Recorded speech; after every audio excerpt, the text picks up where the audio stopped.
Hello everyone and welcome to How Will COVID-19 Change the Way We Play Our Towns and Plan Our Towns and Cities, part of the Planner Live Online, the RTPI's Alternative Planning Convention for 2020. This webinar today is brought to you associated with Oxford Brookes University and with the RTPI South East. Please do get involved on Twitter using the hashtag Planner Live Online. Just to note before we start properly, if you take a look at the handout section on your control panel, you can find links to the RTPI's work related to this session in a downloadable PDF form. If you're watching this session as a recording, the links will be available on our website at rtpi.org.uk/plannerlive. Additionally, we'll be taking questions at the end, so please do wait until all speakers are presented until you submit your questions. Today's topic is both current, relevant, and I'm sure there'll be no shortage of views and ideas following yesterday's speech from the Prime Minister. We're hoping for a lively, vibrant, and hopefully at times a variety to our debate as people stand up for what they think and not to be kind of brought into a group think about what we definitely think is the way forward. So we've three excellent speakers who've all published very, very recently on what they feel the challenges are with the planning system and the kind of reforms and ideas that they would like to see coming forward. In order, we have James Harris, who's published on just Monday last, a paper by the RTPI on how to improve the system. Last Thursday, the 25th, Catriona Riddell published a paper as part of the Localis think tank on as part of a collection on essays about planning and structural planning. And Sue Brownill was recently published in the TCPA's journal for June and July about planning and participation during COVID. So without further ado, I'll hand over to James Harris from the RTPI. We'll do his presentation and kick off the session. Thank you. Hi there. Well, okay, so where to begin? Well, we've seen numerous calls over the last couple of months for the UK to build back better from this crisis, not just rebooting the economy, but also creating a more sustainable, resilient and inclusive society. And the RTPI published a paper on Monday which looks at the impact of COVID-19 and the impending recession across the built environment and sets out some priorities for how planning can contribute to the recovery. So I'll just run through what these are, because I think this will really help to frame the discussion. The first one is tackling place-based inequality, and this is because we know COVID-19 has had a disproportionate impact on those already living in poverty and especially BAME communities. And this is due in part to existing inequalities within the built environment. People who are living in overcrowded and poor quality housing and in areas which lack accessibility to green space, clean air, local shops and services, space for walking and cycling. And as the health crisis kind of evolves into an economic crisis, these inequalities are really likely to get worse. And fixing this means linking up, the delivery with new affordable mixed-use housing developments with the regeneration of existing urban areas and the retrofit of our existing housing stock, and working much more to improve our places rather than just focusing on new builds. Improving access to key services, amenities, green spaces, the list goes on. So a really key role for planning there in tackling inequality, I think, going forward. The second one that we focus on in the paper is the role of planning in enabling a green industrial revolution. So our research looks at the possible changes to the nature and location of economic activity that are happening at the moment, driven by trends like the acceleration of home working, the loss of demand for commercial real estate, the complete collapse of employment in some sectors and locations of the economy, and also the possible and hopeful growth in clean jobs as part of a green recovery with much more active involvement from government. And here we argue that we really need proactive planning to meet the land, housing and infrastructure needs of all of these growing sectors, those sectors that are truly compatible with a zero carbon and circular economy, while also of course helping places which are really going to struggle during this transition to kind of adapt and respond to change. The third priority is prioritizing healthy and sustainable modes of transport. One of the few positive outcomes that we've seen during lockdown has been this reorientation of urban space towards walking and cycling. Local authorities have suddenly been able to overcome some of these really long-standing barriers that previously existed here. And we've seen a really clear demonstration of what a lot of us have known for ages, really, which is that active travel infrastructure is a really key form of community-level resilience. But there are big challenges coming. Public transport operators are in some pretty deep financial trouble. We're seeing car use start to rise again with all of those problems of congestion, pollution, carbon emissions. So if we're going to build our way out of this crisis, then sustainable transport needs to be right at the very heart of plan making. And then finally, our paper looks at the transition to net zero carbon. I mean, during lockdown, we've had a kind of unexpected glimpse of a future which is characterized by lower energy demand, largely powered by renewables, and with lower global greenhouse gas emissions. But now we need to make, these were driven by kind of emergency measures. Now we need to make the structural changes which lock this in. And again, a really critical role for planning here in terms of coordinating all of those kind of place-based investments that we need to make our buildings more energy efficient, to support the rollout of low carbon heat and transport infrastructure, to deploy smart grids and electric vehicle charging points, all of this really critical infrastructure that we're going to need to deliver pretty much urgently over the coming decade. So to do this, we need planning firing on all cylinders, really. We need every part of the process working with maximum efficiency. Our paper also kind of sets out what planners can bring to the table here, what's in the planning toolbox. Firstly, it's one of the best approaches we have for listening and engaging with local communities and businesses about their concerns, needs, aspirations. Secondly, it's a really valuable way to break with kind of just thinking about past trends and actually create forward-looking visions for the future of different types of place, helping to support local leaders like metro mayors. Thirdly, it's how we should be coordinating the delivery of infrastructure and investment at a big strategic scale across geographical boundaries, bringing it all together in an integrated way that delivers a whole bunch of different benefits. And finally, it's also actually a really important way to provide flexibility and adaptability. These are such uncertain times, we don't know what's going to happen, and we need to provide that flexibility while also keeping some kind of high-level checks and balances in place. So our campaign that launched this week, Plan the World We Lead, this is calling on government to design its stimulus packages going forward in a way that both respond to these calls for a green recovery that we've seen from so many organisations, but also provide both the capital investment and the resources that we need for effective planning. My kind of vision is that we need local and strategic plans to act as vehicles to direct all of this investment towards place-based solutions that tackle these issues and priorities that I've set out before. I think the barrier that we're running up against obviously is that planning has been progressively weakened by a decade of austerity, by the dismantling of many of the tools that planners need at this point, including for strategic planning. And as it's being dismantled, it's kind of come to be viewed by the government in quite a narrow way themselves. It's a lot of people in government view it as a kind of narrow regulatory process, pretty much linked to just boosting housing supply, and something that again can be kind of scaled back in a time of crisis to enable rapid kind of short-term growth. So our campaign and the research that we're doing and will be doing over the coming months is trying to again shift this perception, showing that now as we're facing pretty much a triple health, economic, and climate crisis, we need more and better planning, not less. Our paper wraps up with four recommendations for government, 4 areas where we really think they need to act here. The first is to create really powerful and effective structures for cross-boundary strategic planning and reverse the cuts we've seen to public sector planning over the past decade. The second, we really need to push for national leadership on key issues that actually kind of enable planning to work on the ground. This includes strategies which deliver investment in genuinely affordable housing, retrofit existing buildings, cut emissions from heat and transport, and deliver the objectives of the government's 25-year environment plan on the ground through things like investment in green infrastructure. Thirdly, we need to make sure that we're testing any proposals for planning reform and infrastructure investment against a much wider range of metrics. So not just looking at short-term growth, but also the need to achieve rapid decarbonisation and improve our resilience to risk. And finally, we need to maximise the potential of digital planning. I think my conception that actually a lot of these kind of planning barriers that we hear a lot about could just be solved by more effective use of digital technology. We're working a lot on this with the Connected Places Catapult at the moment. One of the ideas that we've been banding around is the idea of establishing regional data observatories. A place that could operate at a regional scale to provide multiple local authorities with a common set of data and set of analysis that you need for plan making, so that we're not doing it on that local authority by local authority basis. We're actually churning out a lot of that reliable, trusted, open source data at a pan-regional level.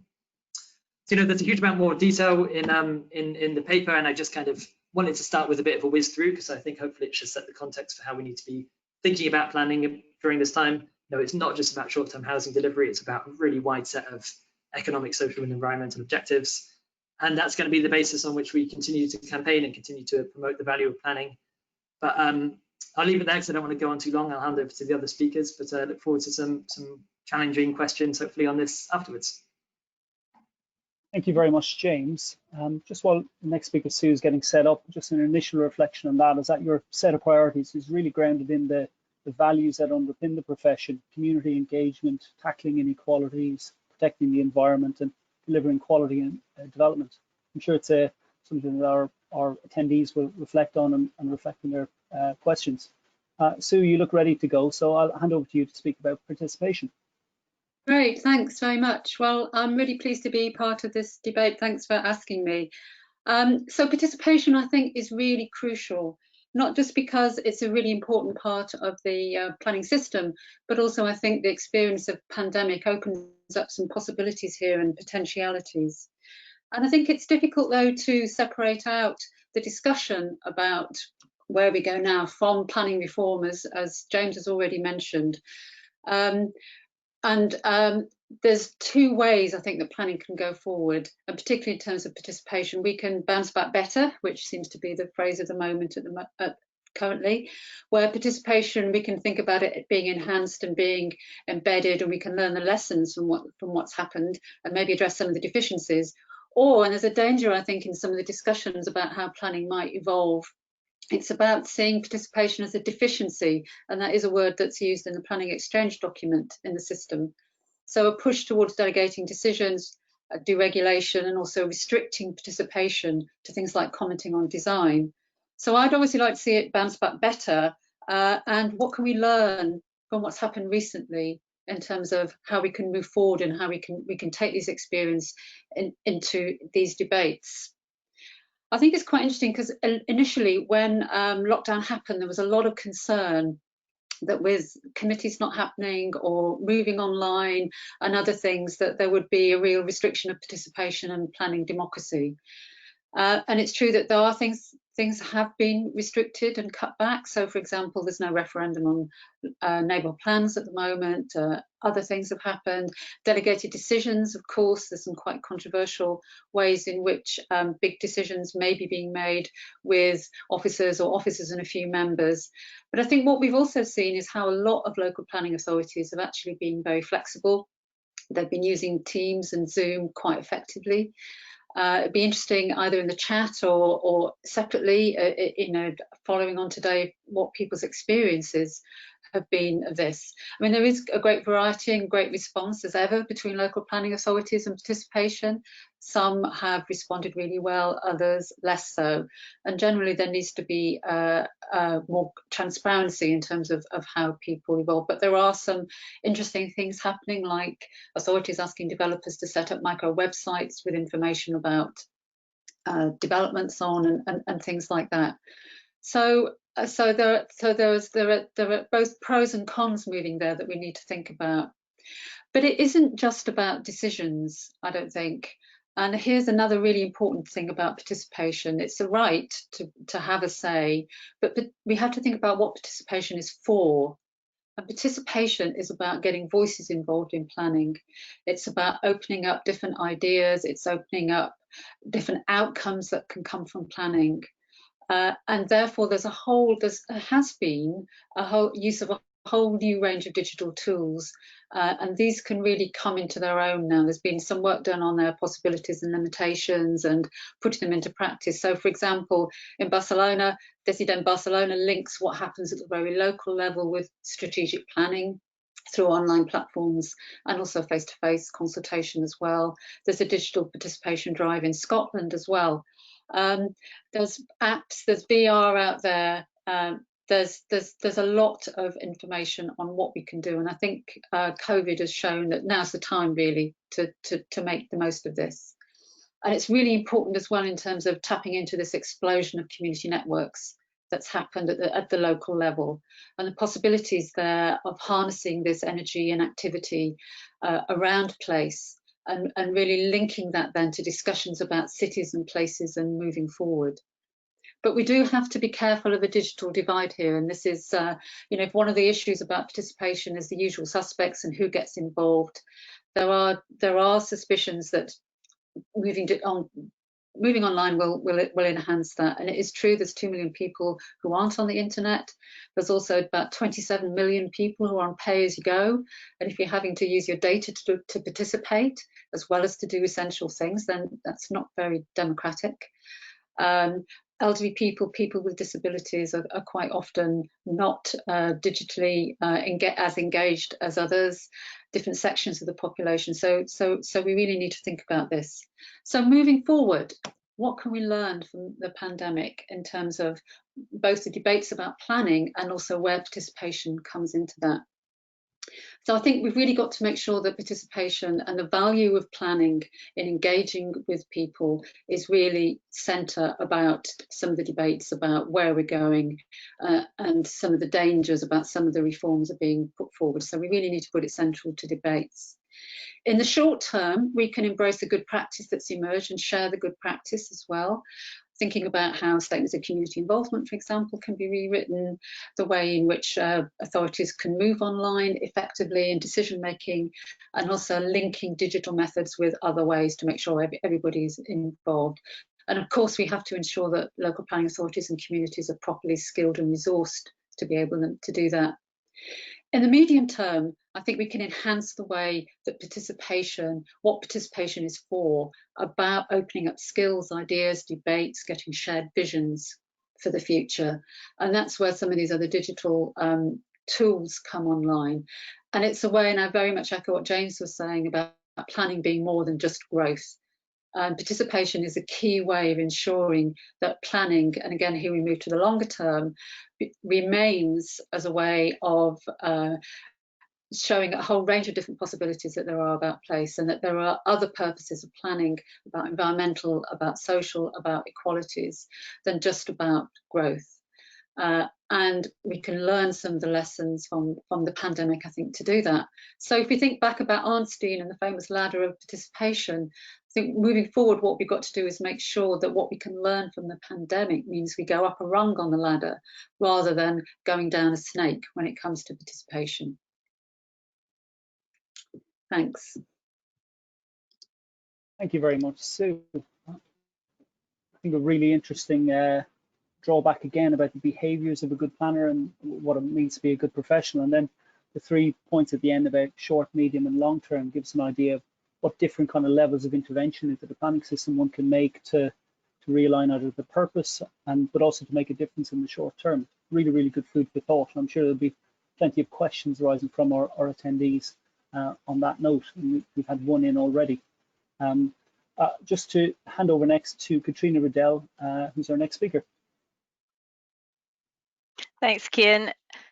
I think there's very little in the system that there's universal agreement on, and that is that the duty to cooperate doesn't fill the strategic planning gap, and we need something more effective. And no surprise for those that know me that my view is that we need some much better, more effective strategic planning if we're going to deal with the recovery, but also in the longer term to actually help the planning system function much better.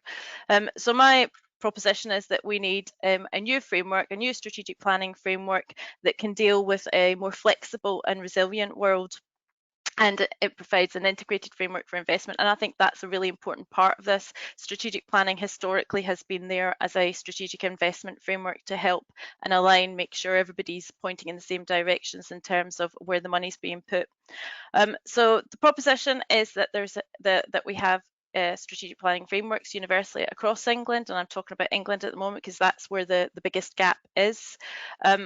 But I've actually come to the conclusion, and I think a lot of people have come to the conclusion, that actually the best way to do that sits outside the statutory planning system, which I can't imagine there's many planners that think it works brilliantly. And I think even with fundamental reform, it's still probably not going to be as responsive to deal with things like long-term impacts around climate change, around technology, but also to deal with immediate responses around things like the pandemic and global economic recession. So we need something more flexible, we need something more resilient, and there's lots of really good examples out there of non-statutory frameworks. And non-statutory doesn't mean it's any less important than a statutory plan, and I think that's something that we need to get across. It's just not part of the statutory development plan, but the statutory development plan and local plans will play a really key role in actually delivering these on the ground. But they are essentially about aligning strategic investment frameworks. They're about aligning economic, environmental, infrastructure and spatial priorities. But also we've seen an awful lot of the non-statutory frameworks now bringing forward some really good ideas, really good responses around climate change, around health and wellbeing. So they've been seen very much as a place-based growth frameworks to deal with all these various things. So what we need is a system that is implemented over 30 years. Everybody so far this morning has, this afternoon, sorry, has talked about vision. And that's the other thing that the current system is really struggling with. We've seen West of England, we've seen North Essex authorities fall by the wayside because they've got really strong vision, but they can't get it through the system. So we need a system that is vision-led, has very clear outcomes, and these outcomes need to be measured over a 10, 20, 30-year period. And I think that's really interesting, the RTPI thinking about the regional observatory idea, which we used to have up until 10 years ago. We need new metrics around good growth, around how we measure these frameworks, and that we can demonstrate that they're delivered on the ground.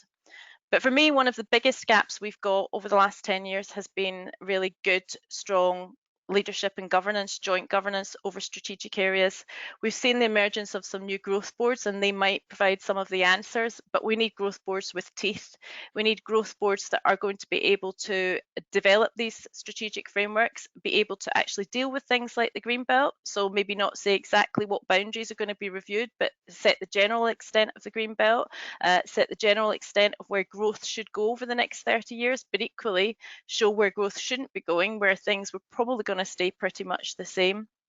So we need some decision-making governance structures that actually can make these make some really difficult political decisions and share the risk. And again, that is one of the key issues around this. We need to elevate these frameworks, get them set in within the NPPF. We need governance structures where there is some real challenge aspects. If a local planning authority is not delivering or implementing the shared vision across a strategic area, then we need some governance structure that's going to be able to challenge that. So we need to try and fix some mistakes of the last 10 years. We need something that is more resilient.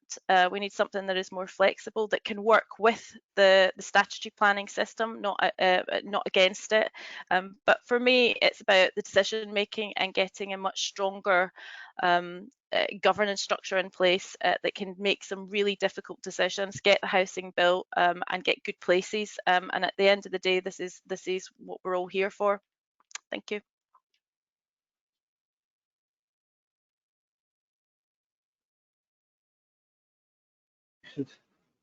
Thank you very much, Catriona, for that. Quite an interesting site. I was looking at the delegates list for this afternoon, and one delegate had put down there as their employer the South East of England Regional Assembly, which I think was abolished in 2009. So there's certainly some wags out there who play for this agenda and see the value of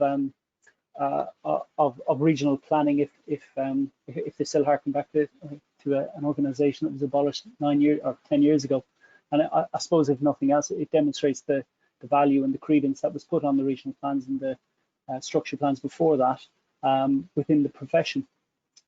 I'm just looking here through some of the questions we've got caught in, and unless there's some of the other panelists want to make a point back to Catriona, I propose that we delve into those questions. Yeah. Yep. It's hard to know where to start really. The first question that came in really was, and I'll read it directly. It says, we are unlikely to plan the world we need just by talking to ourselves. Would it be a good idea for the RTPI to facilitate members to communicate these ideas as individuals through the media? Could I invite James perhaps to come back on that first? I think the RTPI have a role both as a member organisation, but also in championing the profession with government and in Whitehall and with within the built environment professions more generally. And perhaps if Catriona and Sue want to comment as well. Yeah, for sure. I mean, yeah, I think there's always that risk we just end up like violently agreeing with each other within the profession, and then things kind of progressively get worse outside of it. I mean, we've definitely ramped up our cooperation with all of the other built environment professional bodies over the last, well, I mean, definitely during the time that I've been at the RTPI. So the architects, civil engineers, building surveyors, you know, And a lot of that actually has been driven around the challenge of decarbonisation. You know, it's such a lot of the low-hanging fruit with decarbonisation in this country has already been dealt with, I would say, and now a lot of the solutions here really lie on kind of reconfiguring the shape of the built environment, our buildings, our transport networks, our places. And so we've done some, you know, we've really come together there, and we've done a lot of joint work directly with the Committee on Climate Change, looking at how all the different professional bodies can kind of pull together, get their membership aligned on it as well. But I think, yeah, telling that story in the media in a way that makes it, you know, gets people excited about it is really important too. You know, every now and again, I see really good stories in, you know, there was some good ones in The Guardian recently that kind of tell the story of planning and actually tell it in a way that resonates with people, and I think we're getting better at that. So yeah, no, it's a big challenge for us for sure. I think trying to make some of this kind of planning reform stuff, which can sound quite dry and quite alien to people, trying to actually tell that through real stories. I mean, I think some of the biggest stuff that had an impact recently was all of the pushback on permitted development rights. You know, quite a arcane part of the planning system. There was so much good journalism just to show that actually, you know, this is delivering just terrible outcomes on the ground. It's kind of those types of stories about like place and people's lives that we really need to be championing as part of this, I think, for sure. Can I kind of come in there? I think that's really important, but also I think what COVID has shown that is the people's experiences of where they live. We've all been locked down in our houses, so like the permitted development rights, you know, your space, your personal space, and if that's not adequate or healthy, then that's a really important issue. People spending more time in their environment, in their local environment, the value of parks, open spaces. So I think we've got an open goal there for planning, because it's all these sorts of things that planning is important in ensuring that they're there. And that's what I mean about engaging with all these other groups that have started up recently, and the debates that are going on about this. So we need to widen, I suppose. It's not just about lobbying and lobbyists and those organisations. It's also getting the public. People can really see the value of planning now, and getting the public behind that as well, and reinforcing that message. Yeah, can I just jump in there as well? I mean, I think there's got to be a place within planning to have a very honest conversation with local communities apart from anything else, because some decisions still need to be made in the interest of the greater good. So there has to be a place to be honest about what local communities can influence and what they can't influence. But I do think the language is really important, and some of the work I've been doing with Surrey authorities on their place ambition, we had a series of roundtables, and we brought in some sixth formers and some young planners actually, so ranging from about 17 through to about 25, and they really they were a bit hesitant about getting involved, and we started the discussion. They immediately started getting really involved in the discussion because we talked about climate change and health, well-being, and the role of place around that. And it was interesting when we asked them to sort of comment around town centres, good design and quality. All of them said the top two priorities for any planning, now that they had a better understanding of what planning was climate change and health and well-being. And they said, if you don't tackle that, you don't tackle anything else. So they understood it, but the language used was quite difficult for them to grasp until you started talking about the things they really understood. And health and well-being and climate change is certainly something young people understand. You've bridged quite nicely into what I picked out as our next question. So we've had 3 or 4 different questions coming in, just asking you a little about the role that planning should play, and how it needs to link probably better to public health and public health initiatives. I think there's been quite a lot of evidence and research done on the obesogenic effects of planning, so how we make it easier to walk, and the health benefits of that on places and on communities. But in terms of inequalities and the effect that we've seen of COVID-19 on, disproportionately affecting the AME communities, is there a role for planning to play in getting more involved in the public health arena? I'm not sure who wants to take that one. Is it a question for James or for Sue? I'm happy to kick off if you want. I mean, I think we've been doing quite a bit of work with Public Health England over the last couple of years, and like the messages coming out of both bodies could not be could not be better aligned, basically. They wrote a really good paper on spatial planning and all of the spatial determinants of good public health, which we fed into. And yeah, the message is really clearly aligned. I think one of the, there are so many areas in which planning and health intersects. I think a key one for me is accessibility and the active travel agenda. So one of the, as has been alluded to, one of the key things we've seen during this pandemic is that good physical and mental health, the kind of stuff that increases your resilience to pandemics like this, so much driven by where you live, not just the type of house you live in, but whether you can just get to the things that you need to be able to get to by safe, affordable, clean, non-polluting modes of transport. And I think, for that's the role of planning in supporting good active travel accessibility. I think we've lacked some of the tools for that, and we've seen a lot of new housing delivered in fundamentally poor locations that just makes almost makes that impossible to retrofit in afterwards. So I think a real razor sharp focus on where we're putting the new development, but then much better. I would love to see much stronger policies and standards to help us understand where in the existing built environment, where in our existing towns and cities, we have these pockets of areas which lack accessibility to key services, to the GP surgeries, schools, food shops, whatever it might be. And actually, we're hoping to kick off a project soon this year that there's actually some really good data that can help us to understand this at a national level. And we're going to try and take this data, and if my dream for how this project works out, we can take that data and actually hopefully develop a really nice comprehensive map of accessibility that would show us these areas that are not meeting the kinds of standards that we want. And then I'd love to have a greater role for planning in terms of, again, just not that focus on where the new stuff goes, but how do we fix up those existing areas of the built environment? And that requires such a different set of conversations with different stakeholders, again, local communities, providers of active travel, even discussions around in areas of low accessibility, can we provide more services directly to people's homes through better digital connectivity? Some of the NHS services are moving towards, delivering stuff to people's homes rather than people having to go into GPs, surgeries and hospitals. But I think that's when you frame it all around accessibility and enabling people to move around in a way that's better for their health, it opens up a whole bunch of different kind of avenues that we want to take planning in. So that's kind of one of the areas, the ways that I've been thinking about it a lot recently.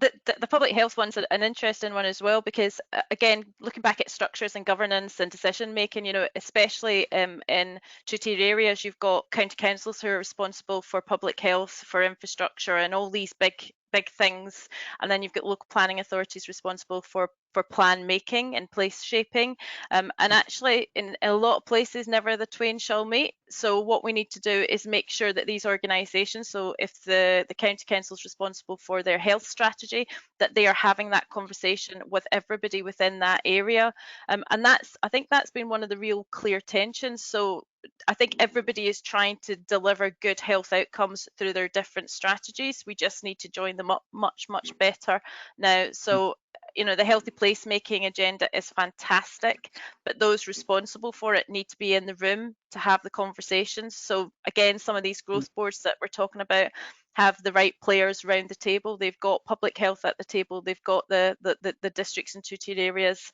And I think one of the problems is we've got so many different layers of governance now with all different responsibilities in terms of dealing with placemaking. And we need somewhere where that all joins up.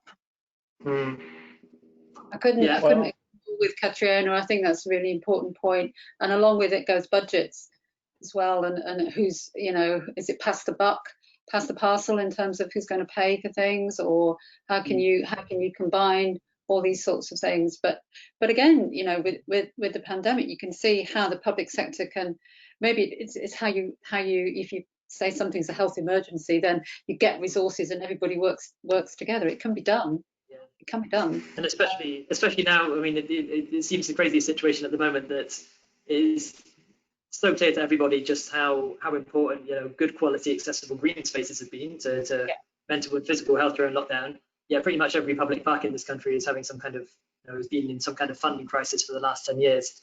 So how do we fund green spaces as a key public health intervention? That's exactly what Catriona and Sue were saying. If you join up that decision making earlier on, then the investment should flow to those things that tick multiple boxes, those infrastructure solutions that actually really work for everybody, rather than just being kind of thought about in a siloed way.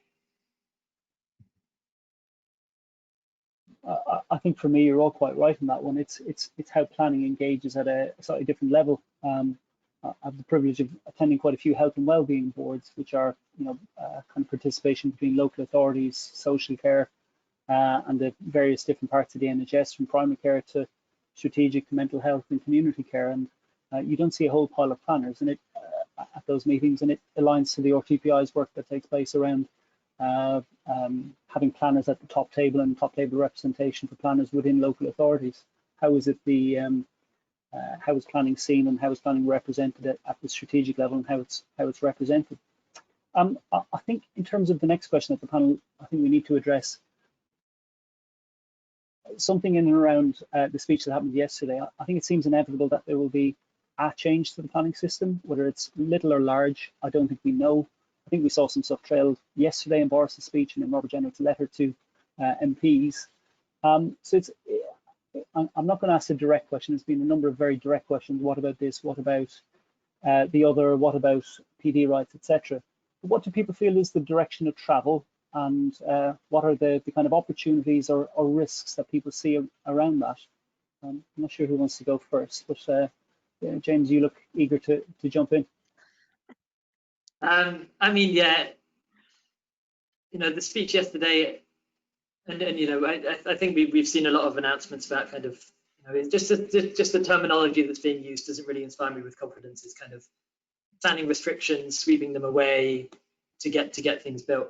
And I think, again, that to go back to what I was saying in my presentation, there is a kind of narrow perception of why we have a planning system and what it needs to do in government, and you see that coming out. I mean, I think there's been a lot of kind of bold talk, but I think probably the types of planning reforms that we'll see come through in the immediate term will probably be fairly small scale. I mean, potentially extensions of permitted development rights, increased use of local development orders, kind of some of the tools of planning are already in the planning system, brownfield registers, etc. Kind of things that can ostensibly provide a little bit more certainty and help to get things moving again. And I think each of those needs to be tackled on its own terms. Some can be used well, but again, I think some of the proposals to further extend permitted development rights without tackling like the very serious issues of quality, I just can't be a good idea. But then there are other proposals for reform that are being kind of kicked around that I think might have some more potential, and again, they're not so much reform about like specific bits of planning policy, but questions around local government reorganisation, and Catriona might want to speak a little more about this. But I mean, again, it looks like we'll have a devolution white paper coming up later in the year, and one of the key things that could make the planning system work better, as we've all been discussing, is a greater focus on early stage plan making and early stage strategic plan making and the visioning and everything that we've just been mentioning. So a devolution white paper, which actually handed down more of these powers and responsibilities and enabled a bit more of a locally led recovery, not local right down at the local level, but city, regional, county scale, that sort of thing. I think that could be really positive, and I definitely don't think that's off the table. So yeah, I think there's a kind of twin track approach in government, right? There's some of these kind of what can we sweep away to get the construction sector moving again, which isn't particularly helpful. But I think hopefully we'll be pushing for this for sure. Hopefully we can free up some space for actually a discussion about how do we really get more certainty in the system. And I think it's not the solutions that are being bandied around at the moment. It's actually a return to some of the planning principles that we used to do in this country, decided we didn't really want to do for the last 10 years, and are slowly rebuilding themselves kind of over the last couple of years. So there are some things moving in the right direction, but yeah, yesterday's speech didn't fill me with a huge amount of confidence. Do you want me to say a little? I mean, in terms, I agree totally with that. I think we might get some suggestions around zoning and things like that, but I think my biggest concern is that there is a lack of understanding within government about what planning's role is, and what planners do, frankly. And I think if they tackle, like they said, the systemic problems, and there are systemic problems, I genuinely don't think the current system is fit for purpose. Local plans are not allowed to be ambitious. We don't have strategic planning. We don't have the resources to be genuinely deliver long-term ambitious plans. And I think there are some significant problems. There are significant problems in the way that local government works. I think it's dysfunctional in many ways. So the devolution white paper, I think a lot of us were hoping would come very hot on the heels of the planning policies, because they are so integrated. But I think, it's 30 years since I started as a graduate this month. It feels like just yesterday, but it is 30 years. And I've been through so many changes, and the one thing about the planning profession is that it adapts. And strategic planning is a really good example of what I was talking about, non-statutory frameworks. They happen despite the system, not because of it, because people know that the outcomes they want are good placemaking, so they've found a way around the system to deliver good placemaking. So if zoning, for example, is part of the solution that the government wants, I think as a profession, we need to find a way to make that work and to get the message across to government that it is only part of the solution, and it needs to be part of a system that works in an integrated way.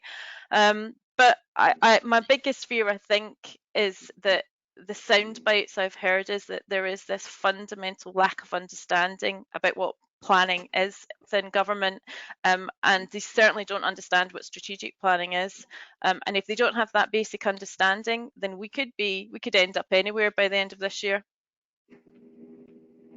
I think one of the things, not just with the statement that's been made, but if you go back to some of the documents that preceded it, like the planning exchange report that came out in January, and maybe you can see more of the direction of travel there, and maybe there are some things in there that pragmatically they can't implement now, or they want to implement future. But one of the things that struck me about that and about what's recently been said is that usually when planning reform is introduced, they say, oh, and we're going to introduce true participation or meaningful participation, but actually they don't mention it at all.